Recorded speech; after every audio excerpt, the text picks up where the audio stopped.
बच्चों नमस्कार। तो जैसा कि इसमें जानते हैं साइटोलॉजी चल रहा है चैप्टर, जो कि बहुत ही इम्पोर्टेंट चैप्टर है जो है वो। और जानते हैं और ये बच्चों है कि जो साइटोलॉजी जब चैप्टर होता है, ये चाहे बोर्ड का पेपर हो और चाहे नीट का पेपर हो, दोनों में पूछता है वो। और जैसा कि हमने कल के बारे में इंट्रोडक्शन बताया था, इंट्रोडक्शन ऑफ द साइटोलॉजी बारे में हमने आपसे डिस्कस किया था कि इसमें कौन कौन साइंटिस्ट आए और उसमें कैसे योगदान रहा। और अगर कल का जो वीडियो उसमें लिंक हमने दिया गया है वो लास्ट में जो है, आप उसको जा करके देख लीजिएगा। और बहुत ही इंटरेस्टिंग टॉपिक है वो, क्योंकि जितनी बोर्ड परीक्षा हो चाहे नीट का परीक्षा हो, उससे जो है रिलेटेड इससे क्वेश्चन आपको मिलते रहेंगे। बहुत ही इंपॉर्टेंट वीडियो है वो। तो आज आपको वही चलते हैं कि जो टाइप्स ऑफ सेल होता है, जैसा कि हमने कल बताया था कि टाइप ऑफ सेल बच्चों दो प्रकार का होता है वो। एक तो प्रोकैरियोटिक सेल होता है और नंबर सेकंड जो होता है यूकैरियोटिक सेल होता है वो। अब एक क्वेश्चन होता है कि पहले प्रोकैरियोटिक सेल स्टडी क्यों करते हैं और यूकैरियोटिक सेल स्टडी क्यों नहीं करते हैं वो। बच्चों जिस समय ओरिजिन ऑफ लाइफ हुआ है तो सबसे पहले प्रोकैरियोटिक सेल का ही उदय हुआ है वो, उसके बाद यूकैरियोटिक सेल आए हैं ये। इसलिए हम लोग पहले प्रोकैरियोटिक सेल का ही स्टडी करते हैं। बड़ा इंपॉर्टेंट क्वेश्चन है ये। तो वास्तव में क्या होता है कि जो प्रोकैरियोटिक सेल है ये, इसको हम दो पार्ट में डिवाइड करते हैं वो। Pro means pro plus karyon. Pro means होता है प्रिमिटिव और कैरियन में होता है न्यूक्लियस होता है वो। तो प्रिमिटिव माने होता है प्रारंभिक और न्यूक्लियस माने होता है केंद्रक।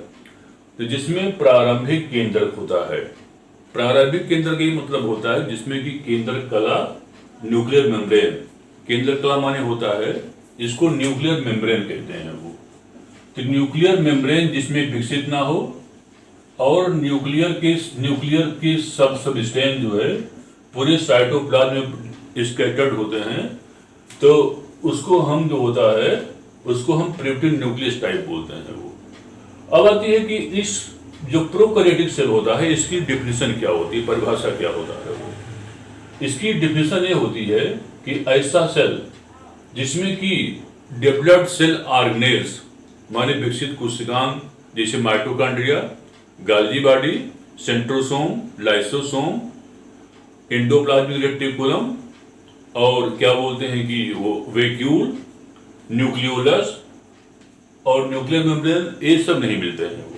और इसमें नॉर्मल टाइप ऑफ क्रोमोसोम नहीं मिलता है वो। तो इसको हम प्रोकैरियोटिक सेल कहते हैं। एक बार फिर पुनः देख लीजिए इसमें कौन कौन से कोशिकांग नहीं मिलते हैं वो। पहले तो माइटोकॉन्ड्रिया नहीं मिलता है, गाल्गी बॉडी, सेंट्रोसोम, माइक्रोबॉडीज में लाइसोसोम, वैक्यूल और इसके अलावा जो है एंडोप्लाज्मिक रेटिकुलम और नॉर्मल क्रोमोसोम के स्थान पर इसको जीनोफोर कहते हैं वो। क्योंकि इसमें जो होता है जो न्यूक्लियर डीएनए, इसको न्यूक्लियर डीएनए कहते हैं वो। और न्यूक्लियर डीएनए के साथ जो है हिस्टोन प्रोटीन का इसमें एब्सेंट होता है वो। इसलिए इसको हम नॉर्मल टाइप ऑफ क्रोमोसोम ना कर करके इसको हम जीनोफोर कहते हैं वो। जीनोफोर कहलाता है वो। बड़ा इंपॉर्टेंट पॉइंट है ये। अब आती है कि बच्चों इसमें जो राइबोसोम होता है, राइबोसोम जो होता है 70S टाइप होता है वो। 70S टाइप राइबोसोम होता है जिसकी दो सब इकाई होती है, एक 30S होता है और सेकंड जो होता है 50S होता है वो। 30S और 50S माने कि दो सब इकाई होती है, एक को कहते हैं स्मॉल सब यूनिट कहते हैं और सेकंड जो होता है लार्ज सब यूनिट कहलाती जो है वो। तो जो स्मॉल सब यूनिट होता है ये 30S की बनी होती है और जो लार्ज होता है वो 50S की बनी होती है वो। अब आती है कि इसमें आते कौन कौन है वो। जब हम इसमें बात करते हैं कि इसमें आने के लिए इसके एग्जाम्पल कौन कौन से होते हैं वो, तो इसके एग्जाम्पल जो होते हैं, नंबर 1 PPLO होता है वो। PPLO और स्मॉलेट सेल है ये, और इसका फुल फॉर्म होता है प्लूरोपनिमोनिया लाइक ऑर्गेनिज्म। और सेकंड होता है बैक्टीरिया और इसको हिंदी में जीवाणु कहते हैं। और अगला होता है साइनोबैक्टीरिया या इसको हम नीले हरे शैवाल कहते हैं वो। और इसमें नास्टाक एनाबिना नास्टाक, एनाबिना, साइटोनिमा, ये सब प्लांट्स आते हैं वो। अब आती है कि अब देखिए कि जो स्ट्रक्चर आप सामने बना हुआ है, ये बना हुआ नीले हरे शैवाल या बीजीय का होता है वो, और ये जो बना हुआ है जीवाणु बैक्टीरिया का होता है वो। तो बीजीय में क्या होता है देखेंगे, ऊपर एक जिलेटिनस शीट होती है वो, और इसको हल्के से अगर आप कस करिए तो हल्का हाथ करेंगे तो ये छूट भी जाता है आसानी से। इसके नीचे सेलवाल होती है वो, और ये जो सेलवाल होता है एक विशेष प्रकार का सब्सटेंस, और उसको कहते हैं पेप्टाइडोग्लाइकान। पेप्टाइडोग्लाइकान से मुख्यतः ये बनी होती है वो। वैसे भी पेप्टाइडोग्लाइकान जो होता है इसमें 3 मुख्य पदार्थ होते हैं वो। एक होता है यन एसिल ग्लूकोसेमाइन, और सेकंड होता है यन एसिल मर्म्यूरिक एसिड, और थर्ड है टेट्रापेप्टाइड्स। माने 3 प्रकार के पदार्थों से मिलकर के पेप्टाइडोग्लाइकान का निर्माण होता है वो। अब आती है सेल मेम्ब्रेन के ठीक नीचे जो होता है, सेलवाल के ठीक नीचे जो होता है सेल मेम्ब्रेन होती है वो, जो कि लिपिड और प्रोटीन से बनी होती है वो। ये अंदर वाला पोर्शन जो है साइटोप्लाज्म होता है, जैसा कि हमने बताया था कि माइटोकॉन्ड्रिया, डेवलप्ड सेल ऑर्गेनेल्स जैसे mitochondria, Golgi body, centrosome, lysosome, ये सब कोशिकाएं नहीं मिलते हैं वो। और ये जो आपको फिंगर लाइक दिखाई पड़ रही है जो फैली हुई है पूरे साइटोप्लाज्म में, ये फोटोसिंथेटिक लैमेली विद फाइकोबाइलोसोम, ये फाइकोबाइलोसोम पिगमेंट होता है वो, और जो कि फोटोसिंथेसिस में हेल्प करता है वो।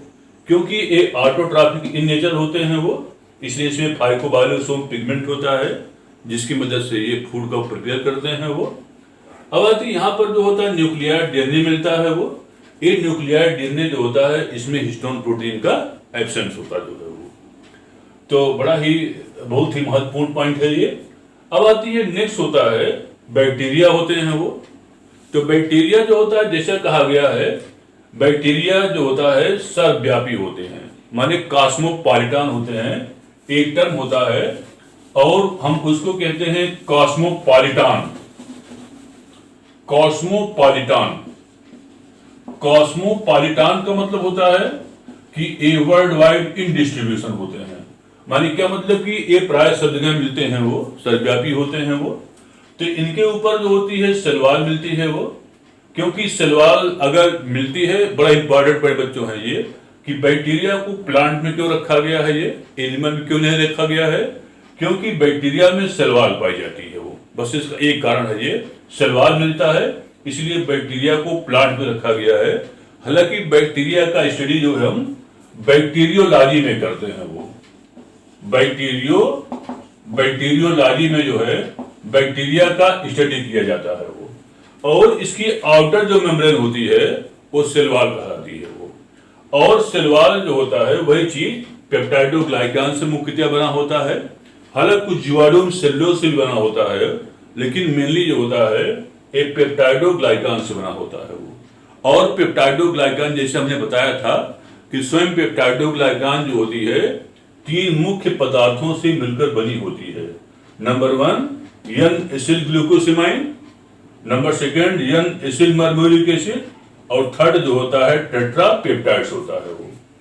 अब सेलवाल के ठीक नीचे जो होती है सेल मेम्ब्रेन होती है बच्चों, और ये जो सेल मेम्ब्रेन होता है इसमें 2 चीज होता है वो। एक तो लिपिड होता है और सेकंड जो होता है प्रोटीन होता है वो। लिपिड और प्रोटीन से मिलकर के ये सेल मेम्ब्रेन बनती है वो। और इस सेल मेम्ब्रेन को हम बायो मेम्ब्रेन भी कहते हैं, और यह प्लाज्मा मेम्ब्रेन भी कहलाता जो है वो। और सेल मेम्ब्रेन को वैज्ञानिकों ने गार्ड ऑफ सेल कहा है वो। हालांकि कुछ जीवाणुओं में जो है सेलवाल के ऊपर एक कवरिंग और होती है, उसको हम कैप्सूल कहते हैं वो, कैप्सूल कहलाता है वो। तो ऐसे बैक्टीरिया बच्चों, ऐसे बैक्टीरिया जिसमें कि कैप्सूल पाई जाए जो है वो, ऐसे बैक्टीरिया जिसमें कैप्सूल मिले, ऐसे बैक्टीरिया को हम कैप्सुलेटेड बैक्टीरिया कहते हैं। वो कैप्सुलेटेड बैक्टीरिया कहलाते हैं वो। और ऐसे बैक्टीरिया जिसमें कैप्सूल न मिले और उसको हम कहते हैं नॉन कैप्सुलेटेड बैक्टीरिया कहलाता जो है वो। अब आती कैप्सूल क्या काम करता है, जैसा कि आउटर कवरिंग कैप्सूल है, इसमें स्टोरेज वर्क करता है वो, और प्रतिकूल परिस्थितियों से रक्षा करने काम करता है वो। अब आती है अंदर चलते हैं तो अगर फ्लैजिला देखिए, जो फ्लैजिला होता है वो, फ्लैजिला जो होता है, फ्लैजिला में इसमें 9+2 पैटर्न, 9+2 पैटर्न जो होता है फ्लैजिला में, इसमें नहीं मिलता है वो। और इसमें फ्लैजिला में 9+2 पैटर्न नहीं मिलता है वो। अब आती है कि इसमें जो होता है, पहली बात की वही चीज, चूंकि प्रोकैरियोटिक सेल है वो, तो जाहिर सी बात है कि इसमें विकसित कोशिकांग जैसे mitochondria, Golgi body, centrosome, lysosome, ये सब विकसित कोशिकांग नहीं मिलते हैं। और मियासिस पहली बात होता नहीं। और नॉर्मल टाइप इसमें सेल डिवीजन, जैसे बडिंग हो गया जो है वो, बाइनरी फ्यूजन हो गया वो, इसके द्वारा इसमें सेल का डिवीजन होता है। माने बाइनरी फ्यूजन मोस्टली ज्यादा बाइनरी फ्यूजन द्वारा होता है वो। क्योंकि जीवाणु बहुत तेज, अगर नॉर्मल टेम्परेचर रहा तो हर 30 मिनट में जो है जीवाणु जो होता है अपनी फोटोकॉपी माने बाइनरी फ्यूजन द्वारा जो है 1 से 2 सेल में डिवाइड हो जाता है वो। अब आती जो न्यूक्लियर डीएनए होता है, इसमें हिस्टोन प्रोटीन का अभाव होता है वो, इसलिए नॉर्मल क्रोमोसोम ना कह करके इसको जीनोफोर कहना जो है ज्यादा उपयुक्त रहेगा जो है वो। इसके बाद क्या होता है, यहां देखेंगे मीसोसोम होता है, ये मीसोसोम कहते हैं वो, मीसोसोम। और ये मीसोसोम जो होता है ये रेस्पिरेशन में भी हेल्प करता है वो। अब इसके अलावा इसमें जो होता है राइबोसोम जो होगा वह 70S टाइप होता है वो, 70S टाइप होता है, जो कि 30S और 50S से मिलकर के ये बना होता है। माने इसकी 2 इकाई होती है, एक छोटी इकाई 30S से बनी होती है और बड़ी इकाई जो होती है बच्चों 50S से बनी होती है वो। अब आती है, इतना तो रहा नॉर्मल केस बैक्टीरिया के बारे में, और नॉर्मल कंडीशन रहा प्रोकैरियोटिक सेल के बारे में बच्चों रहा, कि जो कि प्रोकैरियोटिक सेल का एक डिफिनेशन हो गया। और इसमें कौन कौन, ऐसे ही पीपीएलओ का होता है जो है वो, ऐसे ही पीपीएलओ का होता है, और जिसका फुल फॉर्म क्या होता है, प्लूरोपनिमोनिया लाइक ऑर्गेनिज्म, प्लूरोपनिमोनिया लाइक ऑर्गेनिज्म, ये इसका फुल फॉर्म होता है। और एक जीवाणु का लगभग 1/10 भाग छोटा होता है वो, और इसकी जो लंबाई होती है 1.0 म्यू माइक्रोन होता है ये। और इसका बायोलॉजिकल नेम होता है,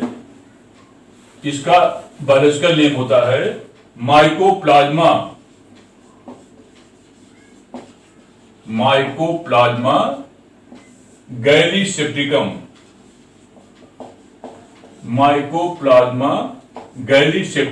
इसका बायोलॉजिकल नेम होता है, जो कि एक प्रोकैरियोटिक सेल में रहा। तो बच्चों सेल के अंदर आपको इतना ही पढ़ना था जो है वो, प्रोकैरियोटिक सेल की हम बात कर रहे हैं जो है वो। अब नेक्स्ट वीडियो में आएगा structure of the eukaryotic cell के बारे में हम डिविजन करेंगे। तो अगले वीडियो में आप देखेंगे यूकैरियोटिक सेल की स्ट्रक्चर और उसकी डिफिनेशन, जो कि बहुत ही इंपॉर्टेंट रहेगा, वो भी से पूछता है वो। बच्चों थैंक यू।